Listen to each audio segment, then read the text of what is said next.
제가 기도하고 시작하겠습니다. 사랑의 아버지 하나님 감사합니다. 오늘도 우리가 주님을 예배할 수 있게 해주시니 감사드립니다.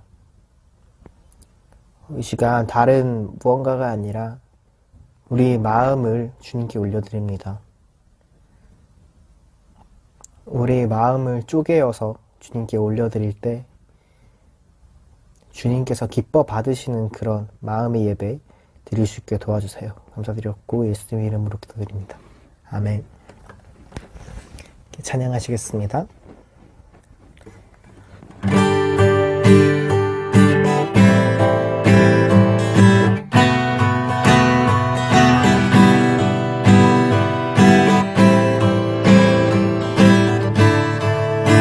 해산을 넘어 해산을 넘어 천국에 가도 빛 가운데로 걸어가며 주께서 항상 지키시기로 약속한 말씀 변치 않네. 하늘의 영광 하늘의 영광 나의 맘속에 차고도 넘쳐 할렐루야를 힘차게 불러 영원히 주를 찬양하리. 캄캄한 밤에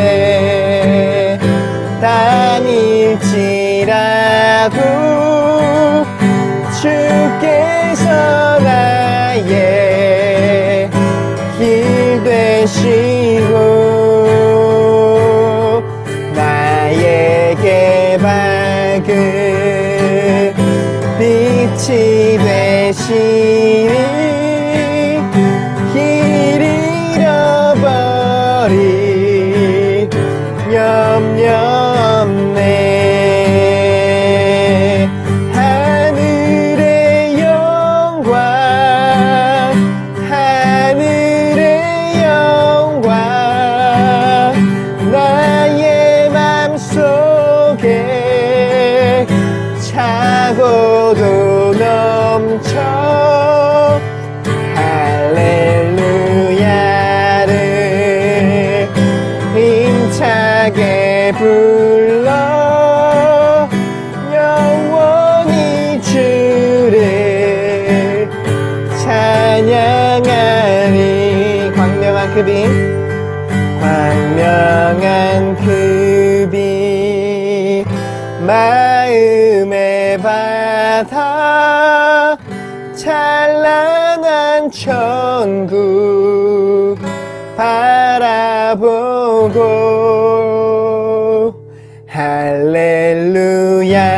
할렐루야를 힘차게 불러 날마다 빛에 걸어가리.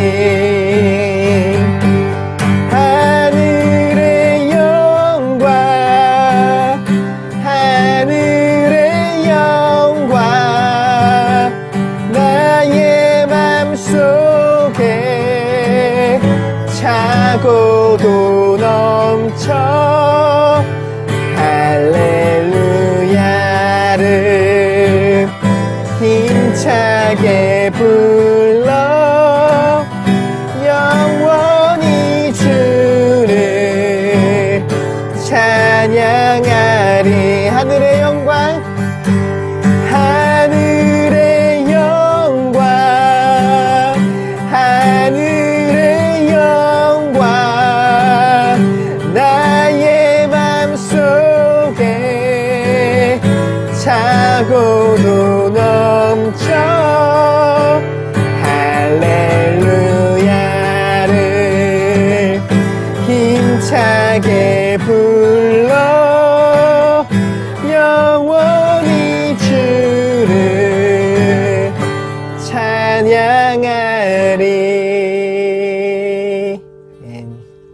시간 잠깐 함께 같이 기도하겠습니다.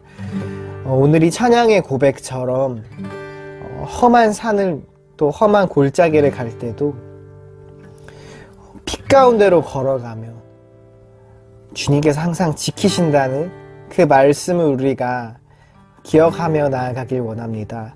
우리가 이 삶을 살아가는 것이 언제나 평탄한 이런 딴 것 같을 수는 없을 것입니다. 그러나 우리가 험한 골짜기를 지날 때에도 우리의 삶이 그 빛의 길로 걸어갈 때, 우리 삶의 행실이 그 예수님의 방식으로 그리스도의 향기를 드러내고 또 세상과 구별된 그런 아름다운 삶을 살아갈 때 반드시 주님께서 우리를 지키시고 또 인도하실 것임을 우리는 믿습니다. 이 시간 함께 같이 기도할 때 우리 삶의 환경이 우리에게 영향을 주지 않을 수 없겠지만, 그럼에도 불구하고 악에게 지는 것이 아니라 선으로 악을 이기며 우리 그 빛의 방식으로 예수 그리스도의 방식으로 선한 싸움을 싸워나가는 우리가 될 수 있도록 이 시간 함께 같이 기도했으면 좋겠습니다. 기도드리겠습니다. 사랑의 아버지 하나님 감사합니다. 주님 감사합니다. 주님 우리를 불러주심에 감사드립니다. 주님 우리가 싸워나가는 방식은 혈과 육의 방식이 아니요 영의 방식임을 압니다. 그것은 우리가 무엇을 하느냐 또 우리가 어디에 있느냐의 문제가 아니라 우리가 어떤 방식으로 살아내느냐, 어떻게 말하느냐, 이 문제임을 기억합니다. 주님, 우리가 이 세상의 악 가운데 지지 않고 선으로 악을 이기는 자들 되게 해주세요. 주님, 악에 널브러지지 않고 예수 그리스도를 끝까지 따름으로써 그 선을 지켜내고 선으로 악을 이기는 그런 그리스도인들 될 수 있게 도와주세요. 주님, 우리 삶의 행실로, 우리 삶을 살아가는 방식으로 예수님을 드러낼 수 있게 도와주세요. 우리가 그리스도인이라고 말하지 않더라도 우리 삶의 방식을 통하여서 우리 삶에 살아가는 그 삶을 통하여서 우리 믿음이 증거될 수 있는 삶 될 수 있게 도와주세요. 감사드립니다. 사랑의 아버지 감사합니다.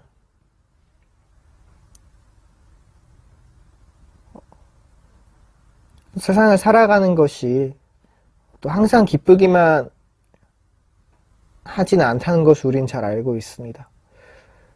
삶을 살아가는 만남 가운데 또 겪어가는 상황들 가운데 또 예상치 못한 어려움 앞에서 또 무너지곤 하는 우리 모습을 발견하게 됩니다. 그럴 때 우리가 다시 일어나서 빛의 싸움을 이어나갈 수 있는 힘 주실 줄 믿습니다.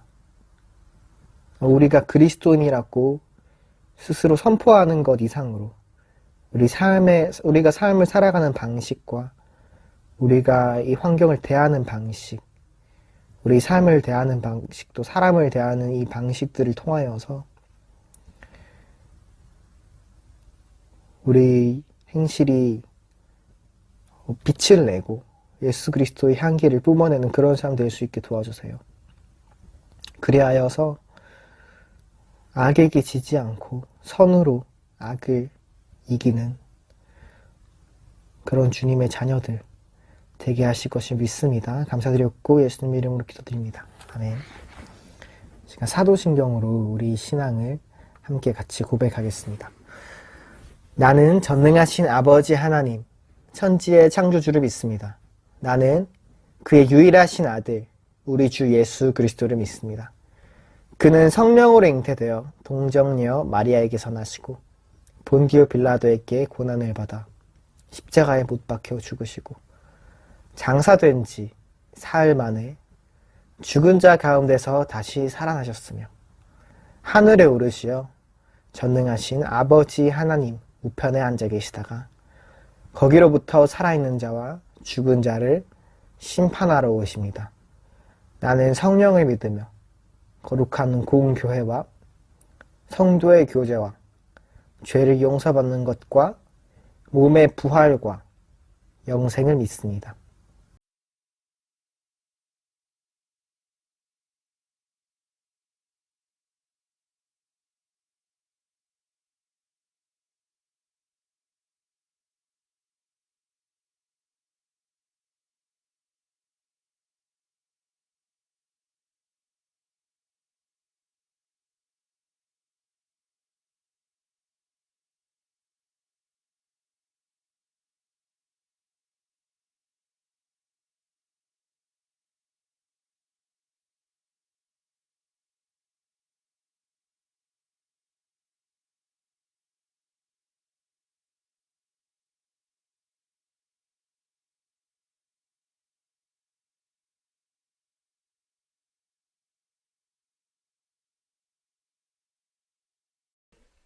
안녕하세요. 백목사의 세상읽기. 이번 시간은 아프리카 선교의 아버지 리빙스턴에 대해서 알아보도록 하겠습니다. 데이빗 리빙스턴 1813년 출생해서 1857년 남아프리카 전도 여행기를 출간했고 1873년 별세하셨습니다. 자, 계열을 보니까 스코틀랜드 태생의 영국 선교사로 유럽인으로서는 처음으로 아프리카 대륙을 횡단한 탐험가이자 노예제 폐지 운동가로서도 큰 족적을 남겼다. 생애는요, 선교사로서 다양한 교육을 받은 리빙스턴은 원래는 중국으로 가기를 희망하였다. 하지만 아편 전쟁으로 인해 중국행이 무산된 이후 로버트 모펫을 만나 남아프리카 선교에 희망을 가지게 된다. 1841년 남아프리카에 도착하여 아프리카에서 선교 활동을 시작하였으나 처음부터 녹록지 않았는데 한 예로 1844년 마보차에서 선교 도중 마을에 사자 무리가 나타나 생활을 방해한다는 이야기를 듣고는 본인이 직접 사자 사냥에 나섰다가 사자에게 물리게 되어 평생 왼쪽 팔이 온전치 못하여 어깨 위로 팔을 들어 올리지 못했다고 한다. 이후 동료 선교사들과의 대립이 있어 마보차를 떠났으며 결국 2년 후인 1847년 콜로뱅이란 작은 마을에 정착하고 틈날 때마다 주변을 돌아다니면서 지도를 그리고 원주민에게 선교 활동을 했다. 이곳에서의 선교 활동에도 많은 고난이 있었다고 한다. 한 일화로 당시 현지인들과 함께 정글지대를 지날 일이 있었는데 동해안 흑인 토착민들은 선교사 백인들이 자기네 말을 못 알아들을 거라고 생각하고 저 허여멀 가는 것들은 오대를 갈 때마다 자기 발 두고 항상 뭘 타고 다닌다며 여기서 얼마나 견디겠어? 얼마 안 가 힘들어 죽겠다고 징징거리겠지. 이렇게 리빙스턴이 바로 옆에서 큰 소리로 뒷담을 까면서 비웃었다. 그러나 오랜 걸음으로 흑인들이 먼저 지쳐서 헐떡거리고 있을 때 리빙스턴이 아주 유창한 토착 언어로 그렇게 덥나? 벌써 지친 건가? 라고 소리쳤다. 흑인들은 깜짝 놀랐고 저 사람은 보통 내기가 아니다 라고 인정하게 되어 그 이론은 리빙스턴을 잘 따랐다고 한다. 낯선 땅의 백인 선교사이자 이방인이라고는 포지션에서 안주하지 않았으며 현지인들과의 소통을 위해 노력했다는 점에서 다른 제국주의적 사고관을 가진 기독교 선교사들과는 일부 차이를 보였다고 할 수 있다. 본격적인 탐험은 1849년부터 시작된다. 그해 6월 60일 만에 칼라하이 사막을 지나 은감이 호수에 도달한다. 이후 3년간 콜로뱅을 기점으로 다양한 탐험 활동을 시작했는데 1851년 이후 그는 본격적으로 콜로뱅을 떠났으며 1853년 잠베지 강에 도착해 그 강이 대서양까지 연결되지 않는다는 걸 확인하고 방향을 바꿔 동쪽으로 향해 빅토리아 폭포를 발견한다. 여정을 계속하여 1856년 마침내 잠베지 강이 인도양으로 만나는 곳에 도착한다. 16년 만에 귀국한 그는 영국 내에서 영웅으로 칭송받으며 남아프리카 전도 여행이라는 책을 출판한다. 리빙스턴은 탐험 중에 천체 관측을 통한 측량수를 배워서 거의 정확하게 지도를 만들 수 있었다. 그리고 그 지리상의 발견을 영국에 편지로 전하였고 유럽 각지에서 이를 통해 지도가 만들어지게 되었고 교육과 선교, 정보 활동에도 도움을 받았다고 한다. 자, 1857년 이후 다시 아프리카로 떠나 잠베지 지역을 탐험한다. 그러나 이런 2차 탐험은 굉장히 성과가 미흡했는데 그런 초기의 개인적인 탐험이 아닌 대규모 원정대를 이끄는 형태의 사변은 능하지 못했으며 구성원들 사이에서 불만을 사기도 했다. 결국 1864년 제2차 잠베지 탐험은 실패로 끝나게 된다. 다음으로 그가 향한 곳은 나일강이었다. 1866년 나일강의 수원을 찾기 위한 원정에서 그의 나일강 수원에 대한 이론은 오류로 밝혀졌지만 많은 지리적 발견을 유럽에 전달할 수 있었다. 원정 도중에 역시 수많은 문제가 있었으며 동해왔던 현지인들이 그의 사망을 오보로 전달하여 유럽에 그가 죽은 것으로 알려지기도 했다. 이후 낙오되어 유럽과 통신이 끊기고도 여행을 진행했는데 1869년 폐렴으로 고생하기도 했으며 이런 시기에 그 유명한 미국 기자 스탠리와의 만남이 성사되기도 한다. 여기 이제 각주를 보면요. 유명한 우지지에서의 만남, 즉 스탠리 리빙스턴 박사님 맞습니까? 스탠리가 이제 물어봤죠. 닥터 리빙스턴, I presume 이렇게 이런 말이 나왔다는 게 그때 당시였다는 거예요. 리빙스턴은 이후 건강학과, 콜레라와 식량 부족 등에 시달린 끝에 1873년 한 대학살을 목격했다는 것을 계기로 하여 원정을 중단하게 된다. 그리고 그해 5월 결국 노쇠한 그는 병마에 시달리다가 현재 잠비아에 해당하는 일랄라 지역 치탐보에서 사망하였다. 아프리카 하인이 리빙스턴을 찾아냈을 때 그는 침대 곁에서 기도하는 것처럼 무릎을 꿇은 채 죽어 있었다. 리빙스턴의 시체를 썩지 않게 보존하기 위해 미라를 만들었으며 심장과 내장을 제거한 뒤 아프리카 땅에 묻었다. 그 뒤 사람들은 9개월의 힘든 여행 끝에 리빙스턴의 시체를 해안까지 운반해 영국으로 옮겨가서 성대한 빅토리아 풍의 장례식을 치르고 1874년 4월 18일 웨스트민스터 서원에 묻었다.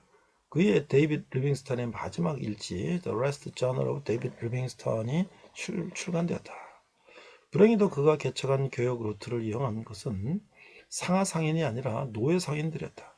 중앙아프리카 루트가 개척됨으로써 그의 지역의 노예 상인들이 활동하기 시작한 것이었다. 이로 인해 인도양을 중심으로 한 노예 무역은 오히려 활발해지기 시작했고 잔지바르 노예 시장은 중앙아프리카 최대라고 불릴 만큼 성장해버렸다. 정작 리빙스턴은 생애 막바지에 도달하기까지 노예무역 폐지를 목표로 삼아 활동했었다. 자, 여기 이제 각주 2번에 보면요. 또한 리빙스턴은 비록 그 시절 유럽 제국주의적 시각과 우월한 서구인에 의한 미개한 아프리카인을 계몽하여야 하는 서구 우월적 계몽적 시간을 보유했다는 한계를 어느 정도 가지고 있었음에도 아프리카에 대한 진정으로 근대화로 나갈 수 있다는 희망을 가진 등 아프리카 민족주의에 있어서 선구적인 인물이었다. 그의 저서나 편지를 통해 알 수 있듯이 당시 포르투갈 영토와 잔지바르는 잔지바르에서 이루어지는 노예시장을 철폐해줄 것을 수차례 요청했고 이에 노예 상인들은 그의 탐험을 방해하기도 하였고 때로는 암살까지도 시도했다. 이 잔지바르는요 퀸의 그 프레디 머큐리의 출생지로도 유명한 곳인데 당시 아프리카 최대 노예 시장이 있었던 곳이고 뒷날 영국의 괴뢰국이 됐는데요. 노예제 폐지를 지지하는 영국 정부의 방침에 잔지바르 왕실이 반발하는 모습을 보이면서 영국 잔지바르 전쟁이 발발하게 됐다 하는 것이에요. 그의 청원운동은 1871년 영국 하원의 요청서가 제출됨으로써 결실을 맺게 되었고 수개월 후 잔지바르의 노예시장은 폐쇄가 되었다. 아프리카 대륙에서의 노예 무역은 그로부터 각지로 옮겨져 소규모로 진행됐으며 이후 유럽 열강이 아프리카 정치에 개입하게 되는 구실이 되었으며 열강은 아프리카 분할에 힘을 쏟기 시작한다. 열강이 아프리카 진출에 있어서 리빙스턴보다 직접적으로 영향을 끼친 사람은 리빙스턴 구조대에 참가한 미 협정국의 기자이자 탐험가인 헨리 스탠리이다. 그는 우선 탐험가이면서 동시에 벨기에 왕국 레오폴드 2세의 위탁을 받아 아프리카 각지 부락의 족장들에게 공부를 바치면서 콩고 자유국을 건설하는 데 큰 역할을 했다. 탐험가인 동시에 결과적으로 유럽 식민지 지배를 위해 힘쓴 스탠리에 비해 리빙스턴은 스스로는 어디까지나 주된 목적은 선교였다. 리빙스턴 본인 역시 자신의 저서를 통해 탐험은 그의 거점을 탐색하기 위한 수단으로 논하고 있다. 그의 공적으로 유럽으로부터 선교사가 유입되기 시작했고 그의 저서를 보고 선교사를 지망하는 젊은이들도 늘었다고 한다. 그러나 한편으로는 그 역시 제국주의 천명적 포지션에서 벗어나지 못했다는 비판도 존재한다. 즉 당시 시대상으로는 확실히 진보적인 인물이 맞았지만 빅토리아 시대 영국인들의 사고관을 완전히 뛰어넘지는 못한 인물이다. 이 평이에요. 그와 함께 아프리카에서 계속 모험을 하면서 함께한 그의 아내는 안타깝게도 그보다 먼저 사망했다고 한다. 자, 기타 잠비아의 그의 이름을 딴 도시는 리빙스턴이 있으며 지금도 그의 기념비와 그의 자료를 모은 박물관이 자리 잡고 있다. 또한 그가 발견한 빅토리아 폭포를 가기 위한 거점 도시로도 잘 알려져 있다. 베르나르 베르베르의 개미에 나오는 인간과 개미와의 소통 기계인 리빙스턴 박사는 이 사람의 이름을 따서 만들었다. 이상 백목사의 세상 읽기 아프리카 선교의 아버지 리빙스턴이었습니다. 네, 오늘은 사도행전 11번째 시간으로서 확장되는 하나님 나라, 아프리카 선교 아버지 리빙스턴 선교사에 대해서 우리가 함께 나눠보도록 하겠습니다. 자, 본문은 사도행전 28장 23절 한 절인데요. 한글과 영어로 자막을 보면서 함께 읽도록 하겠습니다. 사도행전 28, 23절 그들이 날짜를 정하고 그가 유숙하는 집에 많이 오니 바울이 아침부터 저녁까지 강론하여 하나님의 나라를 증언하고 모세율법과 선지자의 말을 가지고 예수에 대하여 권하더라. 이렇게 되어 있어요. 자, NIV 성경을 보니까 Acts 28, verse 22입니다. They arranged to meet Paul on a certain day and came in even a large number of the place where he was staying.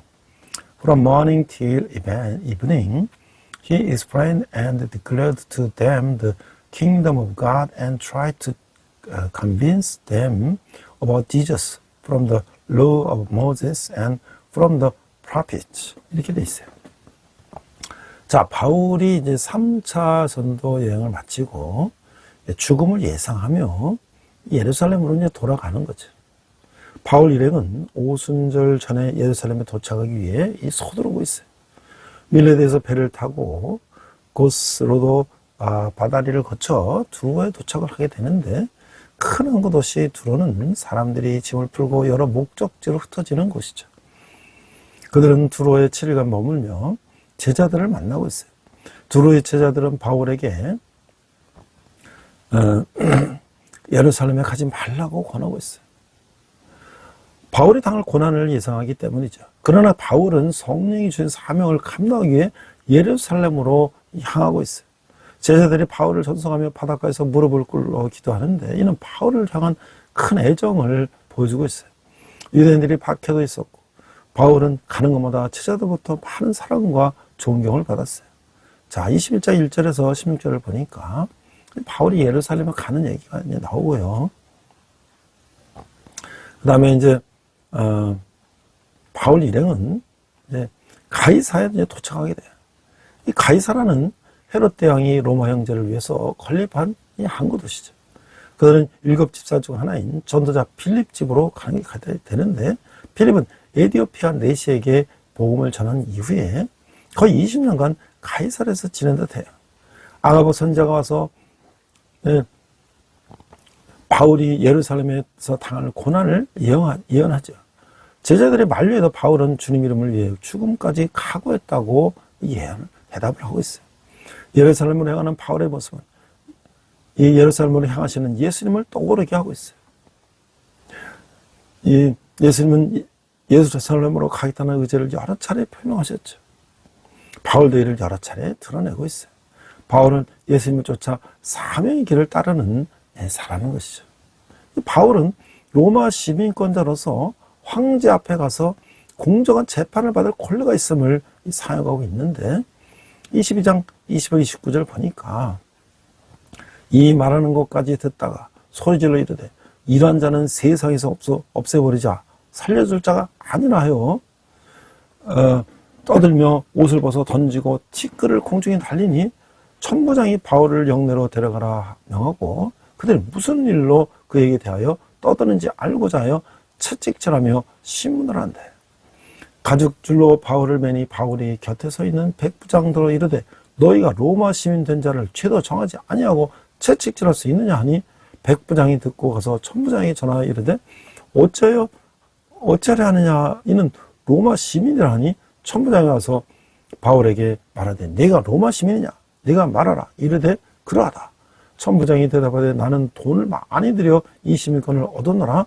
바울이 이르되 나는 나면서부터라 하니 신문하려던 사람들이 곧 그에게 물러가고 천부장도 그가 로마 시민인 줄 알고 또한 그 결박한 것 때문에 두려워하니라. 자, 이게 주님이 미리 알려주시는 것처럼 유대인들은 바울의 증언을 듣고 그 로마 시민을 이제 듣지 않죠. 바울의 증언을 듣지 않아요. 그러니까 이방인에 대해서 언급하자 유대인들이 격렬하게 분노해서 바울을 죽이려고 해요. 하나님이 이방인들을 그분의 백성으로 삼으시다는 말이 그들에게 모욕감과 적개심을 준 것이죠. 천부장은 무슨 이유인지 알기 위해서 바울을 채찍질해서 신문하라고 지시하고 있어요. 그때 바울은 로마 시민을 밝혀서 채찍질을 당할 위기에서 벗어나게 되는 거예요. 그 당시에 로마 시민권을 가진 사람은 어디서든지 이유를 받았고 재판받는 때도 권리와 혜택이 있었다는 거예요. 바울은 로마 시민권이라는 특권을 복음 전도를 위한 상황에 적절하게 사용하게 되는 것이죠. 하나님이 우리에게 선물로 주신 직분이나 재능 등은 복음 전파를 위한 유언 도구가 될 수가 있는 거예요. 그래서 공회의 신문과 로마의 총독이 있는 이 가이사라에 가서 신문을 받게 되는 거예요. 입사장 1절에서 보니까 입사장 1절의 9절 바울을 고발하는데 타세오의 대제사장 아나니아가 어떤 장로들과 한 변호사 더블로와 함께 내려와서 총독 앞에서 바울을 고발하고 있어요.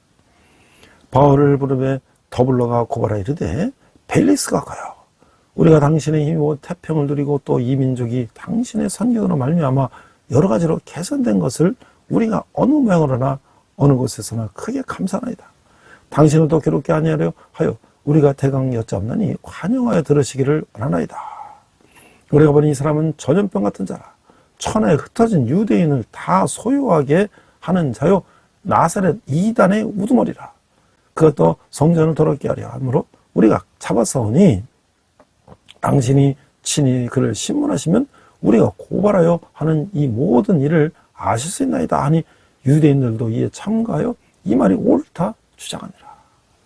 자, 대제사장과 장로들이 더들로와 함께 가이사랴에 도착하자 이 재판이 시작되는데요. 이 더들로는 로마법에 정통한 이방인 변호사인데 재판이 로마법에 따라 진행되기 때문에 유대 지도자들은 로마법에 정통한 변호사를 대동한 거예요. 더들로는 먼저 이 벨릭스를 향해 극진한 찬사를 쏟아내면서 그 환심을 사려고 하죠. 여기서 바울이 천하에 흩어진 유대인들을 선동하기에 정치적으로 위험한 인물임을 부각시키고 있어요. 또한 성전을 더럽게 했다는 종교적 제목을 덧붙이고 이 사람은 전염병 같은 자다라는 표현은 당시 복음이 빠르게 확산되었음을 보여주고 있죠. 이 더들로와 이 고발은 사단이 세상 앞에서 성도를 고발하는 것과 유사한 거예요. 이 대적자의 거짓 고발에 담대히 우리가 진리를 맞서야 되겠죠. 그러니까 이제 이 바울이 이제 변명하는 거예요. 10절부터 16절. 총독이 바울에게 머리로 표시하여 말하라 하니 그 대답하여 당신이 여러 해 전부터 이 민족이 재판장 된 것을 내가 알고 내 사건에 대하여 기꺼이 변명하나이다. 당신이 아실 수 있는 바와 같이 내가 예루살렘에 예배하러 올라간 지 열 이틀밖에 안 되었고 그들은 내가 성전에서 누구와 변론하는 것이나 회당 또는 시중에서 무리를 소동하는 것을 보지 못하였으나 이제 나를 고발하는 모든 일에 대하여 그들이 등이 당신 앞에 내세울 것이 없나이다. 그러나 이것을 당신께 고백하리이다. 나는 그들이 이단이라는 도를 따라 조상의 하나님을 섬기고 율법과 선지자들의 글에 기록된 것을 다 믿으며 그들이 기다리는 바 하나님께 향한 소망을 나도 가졌으니 곧 의인과 악인의 부활이 있으리라 함이니이다. 이것으로 말미암아 나도 하나님의 사람에 대하여 항상 양심에 거리낌이 없기를 힘쓰나이다. 자, 이 복음 전도자에게 이 세상 법정이나 대적자 앞에서의 이 변론은 복음을 전하는 기회가 되는 것이죠. 총독은 바울에게 변론하는 기회를 주죠. 바울은 하나님을 의지하며 당당하게 자신을 변하고 있어요. 그는 벨릭스가 여러 해 전부터 유대를 다스렸기에 유대의 상황을 알고 공정하게 재판해 주기를 기대하고 있는 거예요. 그는 자신이 예루살렘에서 백성을 선동한 이유도 그럴 만한 시간도 없었다고 하면서 소극적 변론을 넘어 자신이 무엇을 믿는지를 설명하고 있어요. 그는 유대인과 같이 자신도 하나님을 믿고 구약성을 믿으며 의인과 악인의 부활을 믿는다고 말하고 있어요. 자신을 이단 취급하는 유대인들과 총독 앞에서 바울은 자신의 신앙을 분명히 고백하고 있는 거예요. 성도의 신앙 고백은 구원의 복음을 들려주는 방편이 되고 있죠. 그래서 바울은 17절에 23절에 보니까 열해 만에 내가 내 민족을 구제할 것과 재물을 가지고 와서 드리는 중에 내가 결례를 행하였고 모임도 없고 소동도 없이 성전에 있는 것을 그들이 보았나이다. 그러나 아시아로부터 온 어떤 유대인들이 있었으니 그들이 만일 나를 반대할 사건이 있으면 마땅히 당신 앞에 와서 고발했을 것이고, 그렇지 않으면 이 사람들이 내가 공의 앞에 섰을 때에 무슨 옳지 않은 것을 보았는가 말하라 없어서. 오직 내가 그들 가운데 서서 외치기를 내가 죽는 자의 부활에 대하여 오늘 너희 앞에 신문을 받는다고 한 이 한 소리만 있을 따름이다 하니, 벨레스가 이 도에 관한 것을 더 자세히 아는 거로 연기하여 이르되 천부장 루시아가 내려오거든 너희 일을 처결하리라 하고, 백부장에게 명하여 바울을 지키되 자유를 주고 그의 친구들이 그를 돌보아 주는 것을 금하지 말라 하니라. 그러니까 바울은 증거를 제시하면서 더불어가 고사한 내용을 논박하고 있어요. 바울은 유대민족을 위한 구제헌금과 성전들을 재물을 가지고 온 것이라고 밝히고 있어요. 또한 성전에서 결례를 행했기에 자신에게 종교적 책임을 물을 수 없으며 성전에서 아무런 모임도 가지 않았기에 어떠한 소동도 없었다고 말하고 있는 거지. 바울은 죽은 자의 부활을 전했을 뿐이지 로마법을 위반하거나 무리를 선동한 적이 없다고 변론하고 있어요. 죽은 자의 부활은 유대인도 믿는 바이기 때문에 정죄받을 죄가 아니라고 하는 거예요. 바울의 변론은 설득력이 있었고 벨릭스는 그의 무죄를 확신하게 된 거죠. 벨릭스는 판결을 연기하고 바울을 구금하고 하되 자유를 주고 친구도 만나게 하는 거예요. 그래서 바울이 이제 감옥에서 이게 있게 되는데, 믿음의 사람은 자신에게 불리할지라도 의의 복음을 담대히 전하게 되는 거죠. 벨릭스는 아내 드루실라와 함께 바울을 불러 그래서 예수 믿는 도를 대해서 듣는 거예요. 드루실라는 벨릭스의 세 번째 분으로 에메스 왕국 아지주스 왕의 아내였는데 다시 벨릭스와 결혼했어요. 이렇듯 벨릭스와 드루실라는 도덕적으로 흠이 있었어요. 바울이 의와 절제와 정체가 오는 심판을 강론하자 두려워하며 바울을 나중에 풀겠다고 말하고 있어요. 벨릭스는 바울에게 죄가 없음을 알았음에도 양심적으로 판단하지 않는 이 정치적인 목적을 이루고 뇌물을 얻기 위해 판결을 미루고 있어요. 성도는 장차에 만 심판을 기억하며 의롭고 절제하는 삶을 살아야 되는 것이죠. 자, 그래서 바울이 이제 가이사에게 이제 상소를 하는 거예요. 25장 2절에 보니까 베스토가 부임한 지 3일 후에 가이사라에서 예루살렘에 올라가니 대제사장들과 유대인 중 높은 사람들이 바울을 고소할세 베스토의 호의로 바울을 예루살렘에 옮기기를 청하니 이는 길에 매복하였다가 그를 죽이고자 합니다라. 베스토가 대답하여 바울이 가이사라에 구려된 것과 자기도 멀지 않아 떠나갈 것을 바라고, 또 이르되 너희 중 유력한 자들은 나와 함께 내려가서 그 사람에게 만일 옳지 아니한 일이 있거든 고발하라 하니라. 베스토가 그들 가운데서 8일간 10일을 지낸 후 가이사라로 내려가서 이튿날 재판자리에 앉고 바울을 데려가려 명하니 그가 나오매 예루살렘에 내려온 유대인들이 둘러서서 여러 가지 중대한 사건으로 고발하되 능히 증거를 대지 못한지라. 바울이 변명하여 이르되 유대인의 율법이나 성전이나 가인상이나 내가 도무지 죄를 범하지 아니하노라 하니, 베스토가 유대인들의 마음을 얻고자 하여 바울더러 묻되 내가 예루살렘에 올라가서 이 사건에 대하여 내 앞에서 심문을 받으려느냐. 바울이 이르되 내가 가이사의 재판자리 앞에 섰으니 마땅히 거기서 심문을 받을 것이라. 당신도 잘 아시는 바와 같이 내가 유대인에게 불의를 행한 일이 없나이다. 만일 내가 불의를 행하여 무슨 죄를 지었으면 죽기를 사양하지 아니할 것이나 만일 사람들이 나를 고발하는 것이 다 사실이 아니면 아무도 나를 그들에게 내줄 수 없나이다.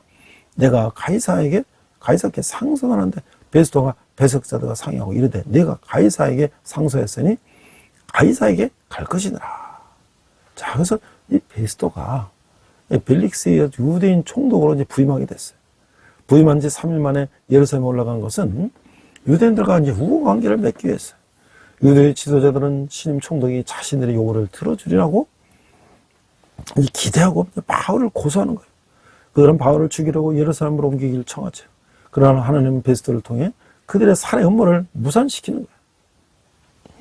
가이사라에서 재판이 열렸으나 유대인들은 고발의 증거를 대지 못하고 바울은 자신의 무죄를 주장하는 것이죠. 베스토가 유대인들의 마음을 얻고자 예루살렘에서 재판받을지 묻자 바울이 가이사, 이 황제에게 상소하는 거예요. 가이사 앞에서 재판을 받는 것은 로마 시민의 특권이죠. 이로써 바울이 로마 선교를 향한 주님의 뜻이 이 성취되기 시작하는 거예요. 그래서 이제 바울이 이제 이 변명이 시작되는 거예요. 26절에 보니까 아그리빠가 바울에게 이르되 너를 위하여 말하기를 네가 허락하노라 하니 이에 바울이 손을 들어 변명하되 아그리빠 왕이여 유대인이 고발하는 모든 일을 오늘 당신 앞에서 변명하게 된 것을 다행히 여기나이다. 특히 당신이 유대인의 모든 풍속과 문제를 아심이다 하므로 내 말을 더 그러히 들으시기를 바라나이다.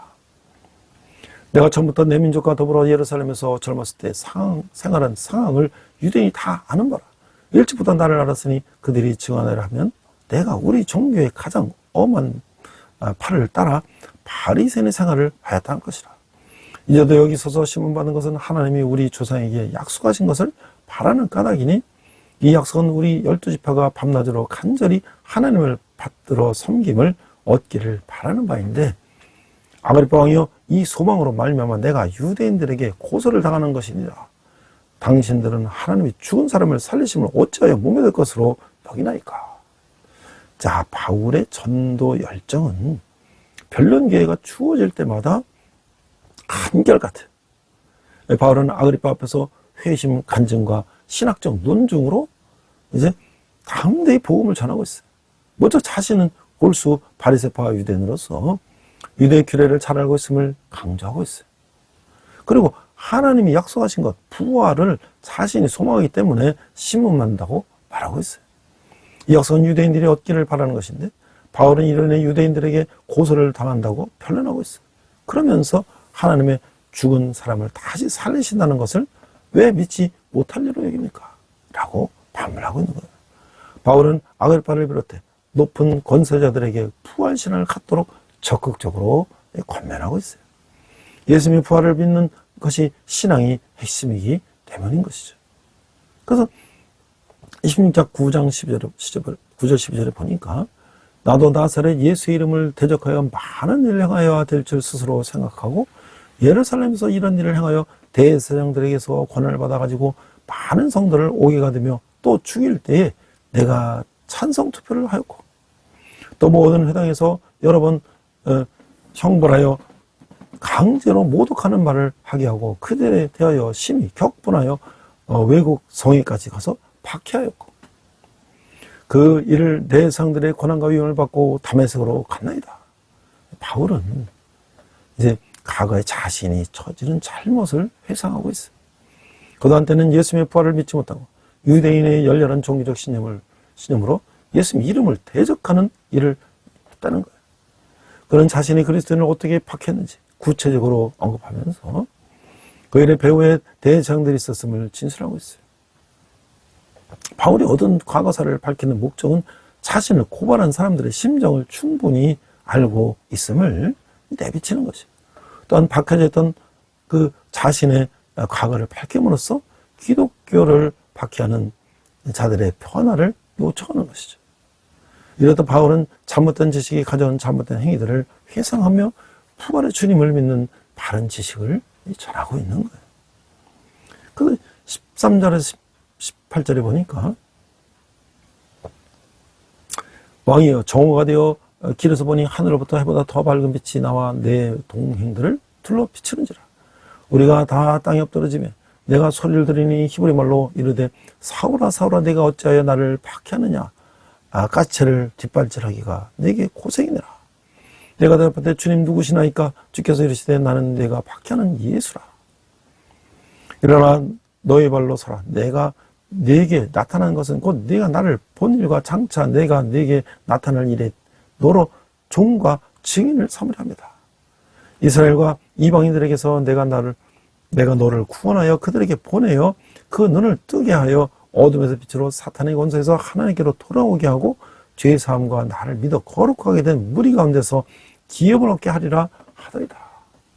자, 이게 그 해보다 더 밝은 빛이 하나님의 영광으로 반영이 되는 거예요.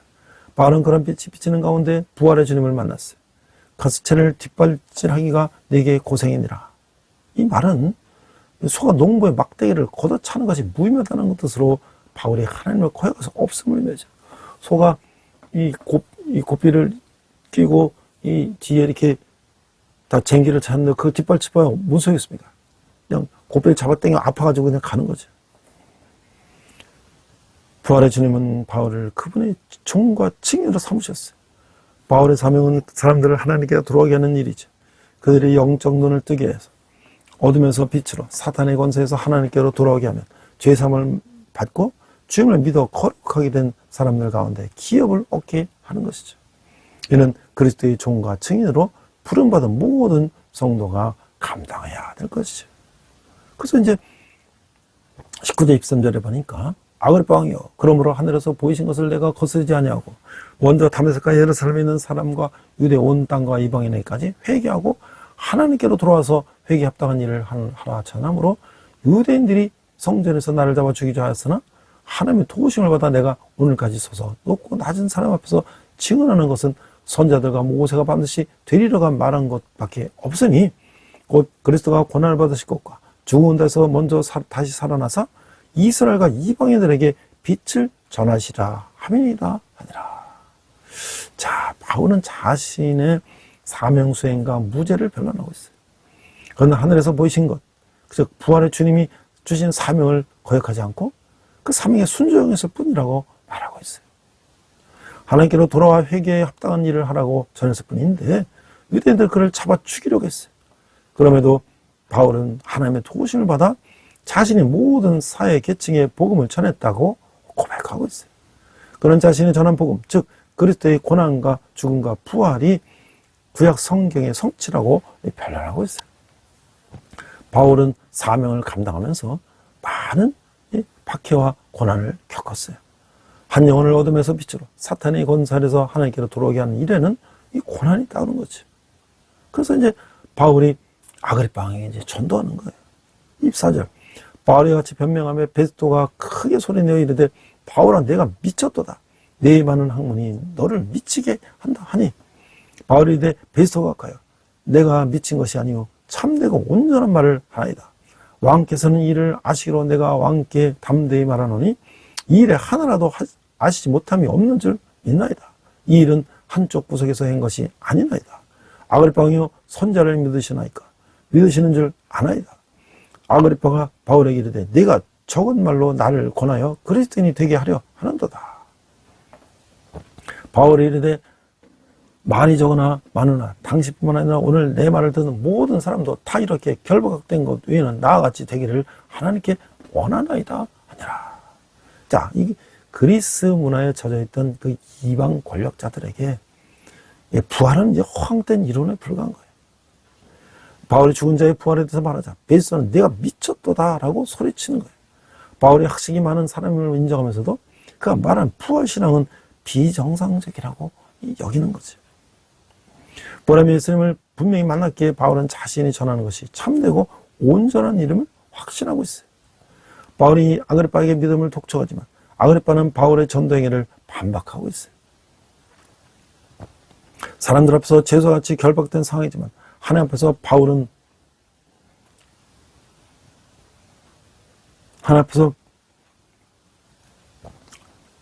증인인 것이죠. 그런 이방 권력자들의 반응에 개의치 않고 사랑과 열정으로 부활의 복음을 전하고 있어요. 아그리빠를 비롯한 권력자들은 바울의 말을 듣기는 하지만 믿지는 않아요. 영적 눈과 귀가 열리지 않으면 생명의 복음을 들어도 그 이치를 알지 못하고 믿음을 가질 수가 없는 거죠. 그래서 왕과 총독과 버니게와 그와 함께 있는 사람들이 다 일어나서 물러가 서로 말하되 이 사람은 사형이다. 결박을 당할 만한 행위가 없다 하더라. 이에 아그리빠가 베스토에게 이르되 이 사람이 만일 가이사에게 상소하지 않았더라면 석방됐을 뻔하였다 하니라. 이방 권력자들은 만장일치로 바울의 무죄를 확신하고 있어요. 공적인 판결을 내리지 않았지만 바울에게는 사형이나 결박을 당할 만한 죄가 없는 것이죠. 특히 아그리빠는 바울이 가이사에게 상소하지 않았으면 석방될 수 있었을 것이라고까지 말하고 있어요. 로마 시민의 권리로 가이사에게 상소했기에 바울은 자신의 원대로 로마로 향하게 되는 것이죠. 바울은 예루살렘과 가이사르에게서 몇 차례에 걸친 신문과 변론을 통해 그 회심, 간증과 부활의 주님을 전했어요. 그는 성령의 인자되어 증인의 사명을 가지고 로마로 향하게 되는 거죠. 로마로 호송하는 배를 타게 되니까 바울의 예언을 듣지 않고 무리하게 항해하다가 유라굴라 광풍을 만나게 돼서 이제 파선하게 되는 거야. 이 잘못된 판단과 이 결정은 이 위기로 이어지는 거죠. 백부장과 선장의 기대대로 순조롭게 항해하는 시간은 그리 길지 않았어요. 곧 산에서 불어오는 강력한 북동풍 유라굴라로가 거세게 일어나 배에 탄 모든 사람이 이제 위기에 빠지게 되는 거예요. 당시 배는 바람을 뚫고 나갈 동력이나 이 밀림 방지 장치가 없기에 광풍에 그대로 떠밀려갈 수밖에 없는 거예요. 뱃사람들은 스르디스, 이 모래톱, 이 모래 수렁에 때문에 좌초될까 두려워 이 연장이나 이 닻을 막 내리는데 폭풍에 시달리던 그들은 배를 최대한 가볍게 하고 짐과 장비를 바다에 버리는 거예요. 할 수 있는 방법을 다 동원하는 거예요. 하지만 여러 날 후에 또 상황이 나아지지 않자 모든 희망이 사라졌어요. 그 절망 가운데 상황에서 바라보고 의지할 대상은 창조주 하나님뿐이죠. 그때 21절 26절에 보니까 여러 사람이 오래 먹지 못하였으며 바울이 가운데서 말하되 여러분이요 내 말을 듣고 그레데에서 떠나지 아니하여 이 타격과 손상을 면하였더라면 좋을 뻔하였느니라. 내가 너희를 권하노니 이제는 안심하라. 너희 중 아무도 생명에는 아무런 손상이 없겠고 오직 배뿐이니라. 내가 속한 바 곧 내가 섬기는 하나님의 사자가 어젯밤에 내 곁에 서서 말하되 바울아 두려워하지 말라. 내가 가이사 앞에 서야 하겠고 또 하나님께서 너와 함께 항해한 자를 다 내게 주셨다 하셨으니 그러므로 여러분이 안심하라. 나는 내게 말씀하신 그대로 되리라 하고 하나님을 믿노라.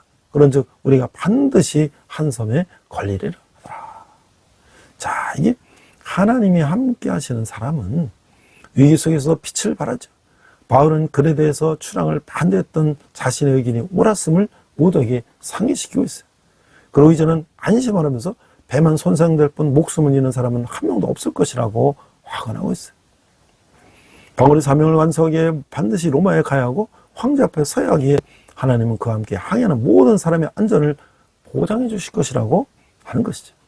바울은 절망 속에 있는 이들에게 하나님을 소개하고 천사, 하나님의 사자를 통해서 하나님이 주신 말씀을 선포하며 평강과 소망을 심어주는 거예요.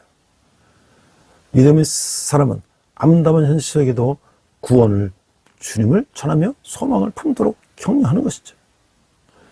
자, 근데 이제 20장 30절이니까 이제 풍랑으로 배가 깨어지는 거예요. 열날째 되는 날 밤에 우리가 아드리아 바다에서 이리저리 쫓겨가다가 자정쯤 되어 사공들이 어느 육지에 가까워지는 줄을 짐작하고 물을 재어보니 20길이 되고 조금 가다가 다시 재어 15길이라 암체 걸릴까 하여 고물로 닷넷을 내리고 날이 새기를 고대하니라. 사공들이 도망하고자 하여 이 물에서 닻을 내리는 채하고 거룻배를 바다에 내어놓기를 바울이 백부장과 군인들에게 이르되 이 사람들이 배에 있지 아니하면 너희가 구원 얻지 못하리라 하니 이에 군인들이 거룻줄을 끊어 떼어버리라. 그 약속의 성취의 여정에는 믿음과 인내가 필요한 거예요. 바울이 하나님을 막는 바울 약속을 받는 후 곧바로 육지에 도달한 것을 아니했어요. 풍랑이는 바다 한가운데서 14일간 버티는 것은 쉬운 일이 아니죠.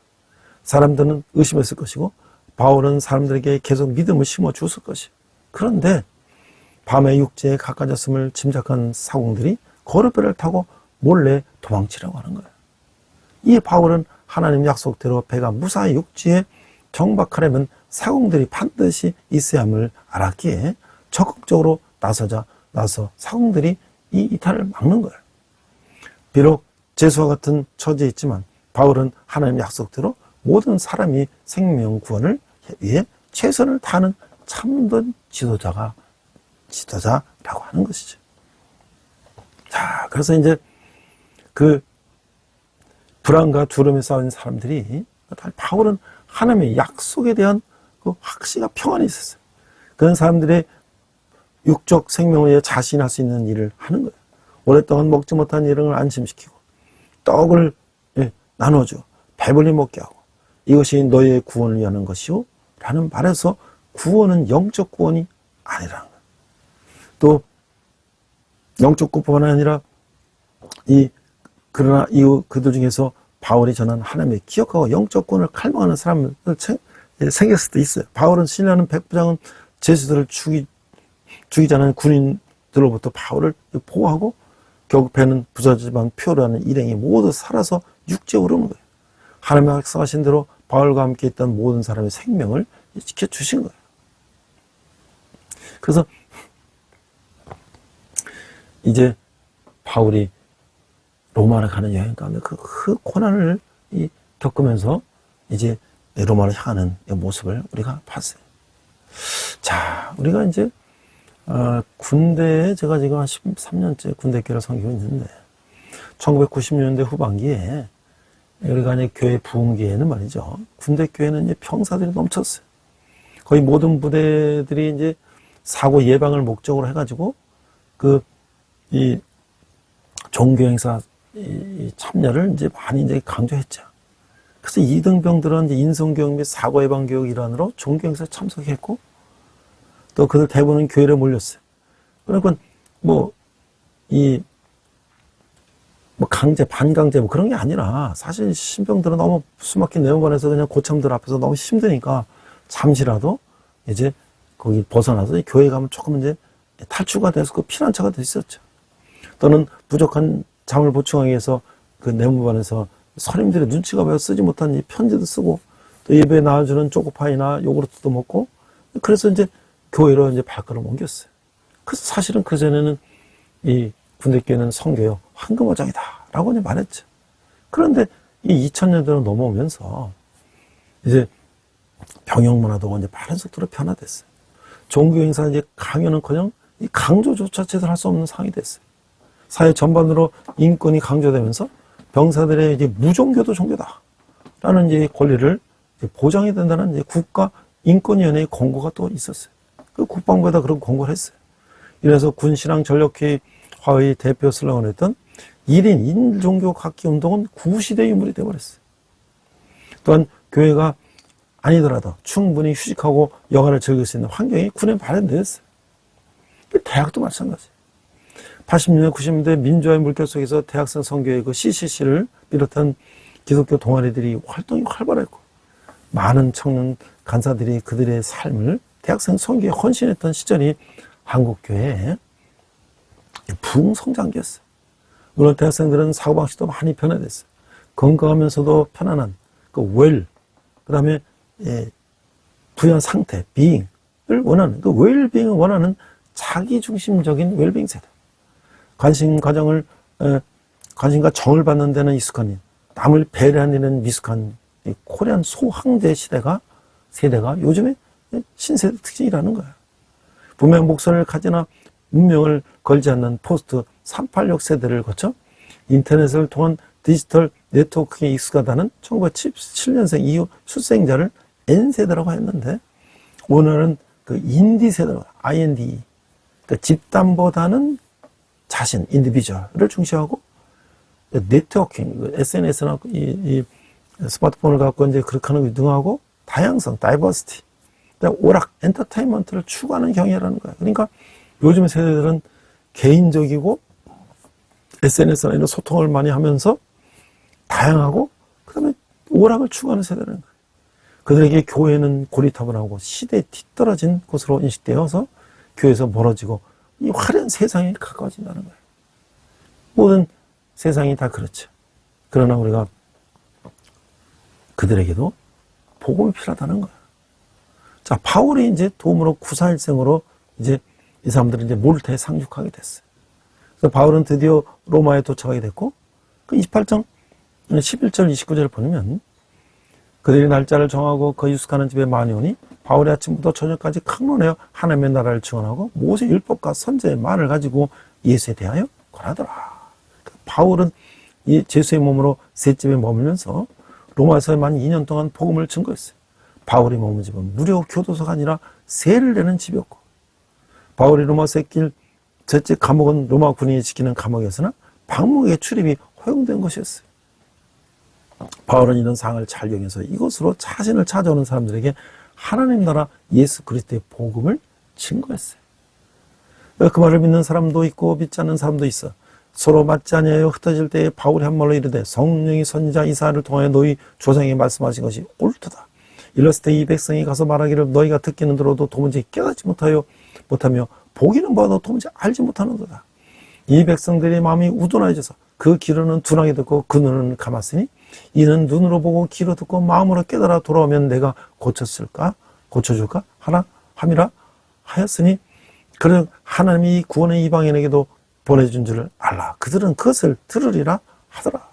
바울은 복음 전파가 가장 중요한 삶의 목적에게 갇혀 있어도 그 일을 쉬지 않았어요.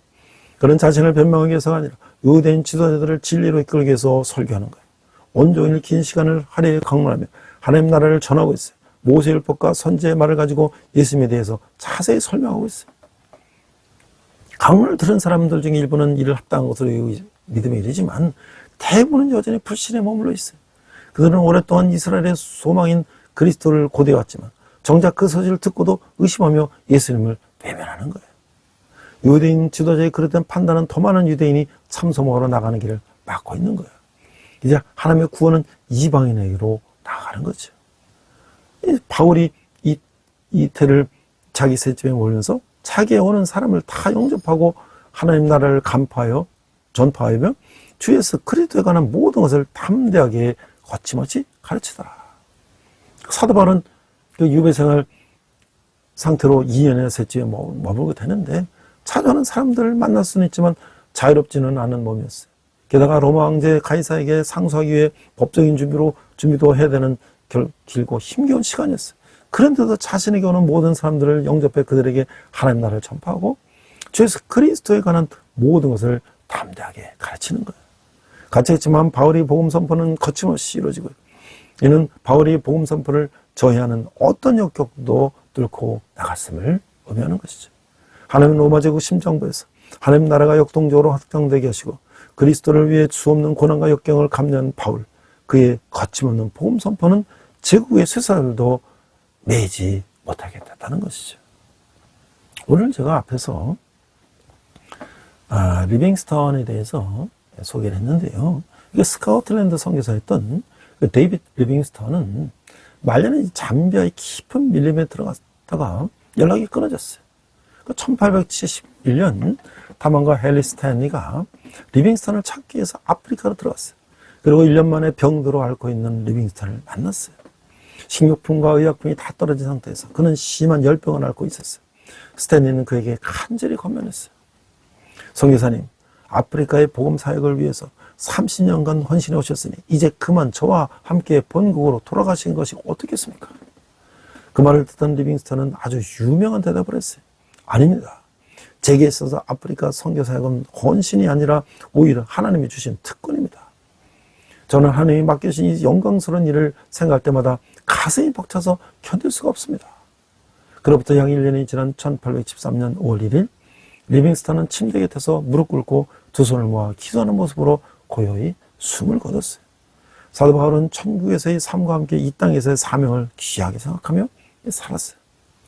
진정 소망이 있는 삶이라 하나님 나라가 다가오고 있음을 알고 그 나라를 위해서 준비하는 삶이죠. 우리가 이 청년들이죠. 군인이나 학생이나 아무리 믿음이 좋다 해도 우리가 사도 바울이나 리빙스턴 선교사처럼 우리가 일생을 선교지에서 목숨을 바치는 거 없지요. 그러나 어떤 우리가 전하는 복음, 이 굿뉴스, 예수 그리스도는 기독교인의 숫자를 늘리는 것이나 어떤 선전을 하기 위함도 아니죠. 우리 먼저 예수 그리스도를 믿는 사람으로서 아담의 범죄 후에 죄악 가운데 있던 우리들이 예수 그리스도의 십자가의 보혈의 피로 말미암아 우리의 죄가 깨끗이 용서되고 우리가 세상 가운데서 우리를 공격하는 사단의 권세를 이기고 주님의 자녀답게 사는 것이 감사한 거예요. 그래서 예수 믿는 것을 고리타분한 종교로 생각하는 많은 사람들에게 우리가 내가 만난 예수님을 전하는 거예요. 우리는 아무것도 하지 않아도 예수님을 전할 수가 있어요. 우리가 예수님을 만나고 편안한 삶을 그냥 살기만 하면 되는 거예요. 우리가 말하지 않아도 다른 사람들은 우리가 변화된 모습, 삶을 사는 것을 먼저 알 것이죠. 그리고 기회가 될 때 내가 받은 그리스도의 사랑을 따뜻한 말 한마디라도 이웃에게 전하는 것이죠. 이 어떤 말하는 것을 체계절하기 위해서 우리는 조직과 사람을 정하고 실천한 것이요. 먼저 우리 한 사람 한 사람이 그리스도의 사랑을 전하는 이 편지가 돼야 되는 것이죠.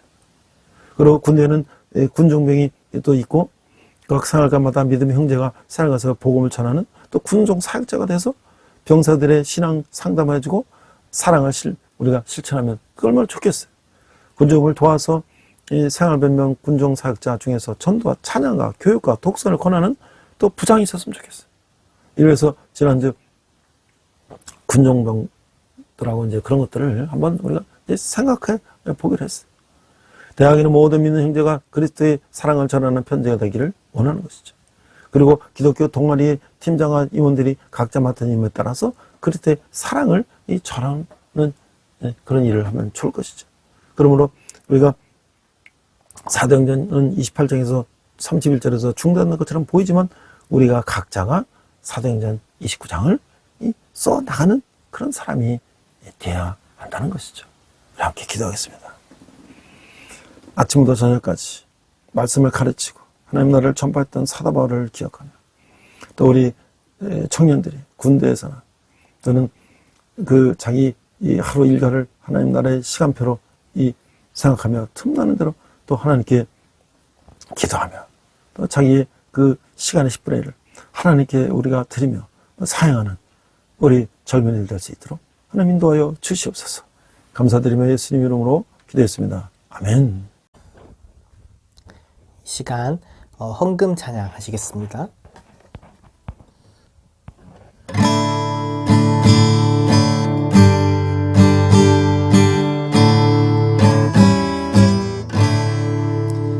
내게 있는 모든 것을 아낌없이 드리네.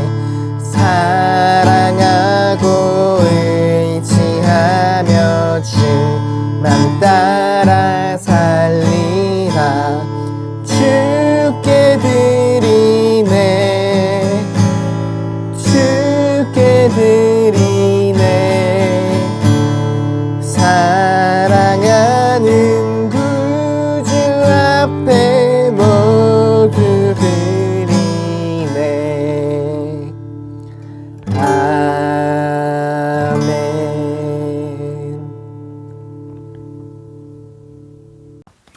네, 앞서서 소개한 것처럼 이제 뜨거운 여름이 지났고요. 이제 가을이 왔는데 곧 또 이제 추운 겨울로 갑니다. 다음 주면 영하로 내려간다 그러는데 우리가 그 지난 무더운 여름 동안 언제 가을이 오나 언제 겨울이나 그랬는데 벌써 왔습니다. 자, 우리 믿음도 이제 결실을 맺어내는 가을인데요. 우리가 더욱더 전도에 힘쓰고 또 우리가 주위에 있는 많은 사람들에게 복음을 전하는 그런 가을이 됐으면 좋겠어요. 저희는 이제 또 우리 위문품으로 과자나 뭐 이런 선물을 또 거기다 또 위문 편지를 넣어서 이렇게 보내주는 또 그런 분들도 계시고 또 다음 주에는 제가 같이 동행했던 부천 오늘교회 식구들이 또 이제 버스를 대절해서 와서 위문하고 또 맛있는 햄버거도 선물하고 또 그분들은 저기 이제 포천 산정호수나 이런 데 또 식구들끼리 같이 또 가서 이제 여행도 하고 말이죠. 이게 참으로 감사한 그런 계절입니다. 우리가 이제 추수감사절을 맞이해서 1년 동안 우리가 땀 흘려 수고한 것을 감사하고 또 우리가 한두 달만 있으면 벌써 성탄절이 다가오는데 예수님 오시는 걸 다시 한번 우리 기뻐하며 우리 믿음이 또 새 한 해가 지나가면 우리 믿음이 또 한 단계 성장하는 그런 한 해가 됐으면 좋겠습니다. 여러분이 원하시는 한 달의 만원 후원은 우리 청년들이 주님께 돌아오는데 귀하게 상될 것입니다. 기도하겠습니다. 하나님 아버지의 은혜를 감사합니다. 저희가 적은 예물을 주님께 드렸습니다. 이 예물이 쓰이는 것마다 주님의 영광이 나타나게 하시고 특별히 청년들이 주님께 돌아오는데 귀하게 사용되게 하여 주시옵소서. 지금은 우리 주 예수 그리스도의 은혜와 하나님 아버지의 극진하신 사랑과 성령님의 감화감동 역사하시며 풍랑을 만나거나 감옥에서나 하나님을 전했던 사도 바울처럼 우리가 그런 사명을 감당하지는 못할지라도 우리에게 주어진 10분의 1이라도 우리가 주위에 있는 사람에게 복음을 전하며 또 하나님 앞에 우리가 시간을 내어드리기를 다짐하는 우리 예배드리는 모든 성도들의 열방의 백성들과 선교사님들이 특별히 북한에서 고통받는 북한 농포들이 지금부터 영원토록 함께 하시기를 간절히 축원합니다. 아멘. 우리 선한 능력으로 찬양하시면서 한 주간 승리하시기 바랍니다. 이 시간 함께 결단 찬양 선한 능력으로 부르시겠습니다.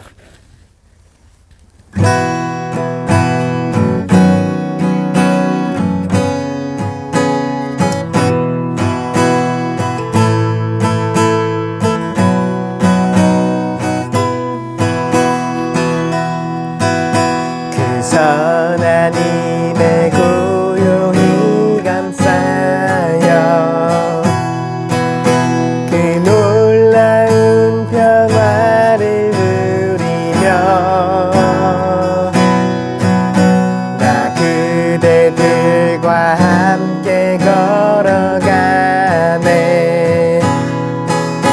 나 그대들과 하늘을 여네. 지나간 어물 어둠의 날들이 무겁게 내 영혼 짓눌러도 오 주여 우릴 외면치 마시고 약속의 구원을 이루소서. 그 선한 힘이 우릴 감싸시니 믿음으로 일어나를 기대하네. 주 언제나 우리와 함께 계셔. 하루 또 하루가 늘 새로워. 주께서 밝히신 작은 촛불이 어둠을 헤치고 타오르네. 그 빛에 우리 모두 하나 되어 온 누리에 비추게 하소서. 그 선한 힘이 우릴 감싸시니 믿음으로 일어날 일 기대하네. 주 언제나 우리와 함께 계셔. 하루 또 하루가 늘 새로워. 이 고요함이 깊이 번져갈 때 저 가슴 벅찬 노래 들리네. 다시 하나가 되게 이끄소서. 당신의 빛이 빛나는 이 밤 그 선한 힘이 우릴 감싸시니 믿음으로 일어나를 기대하네. 주 언제나 우리와 함께 계셔.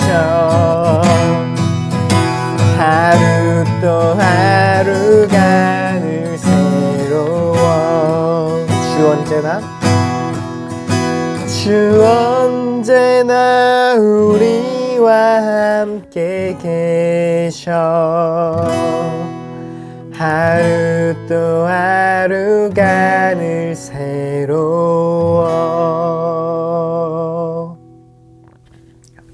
주님과 동행하는 복된 한 주 되시길 축복합니다.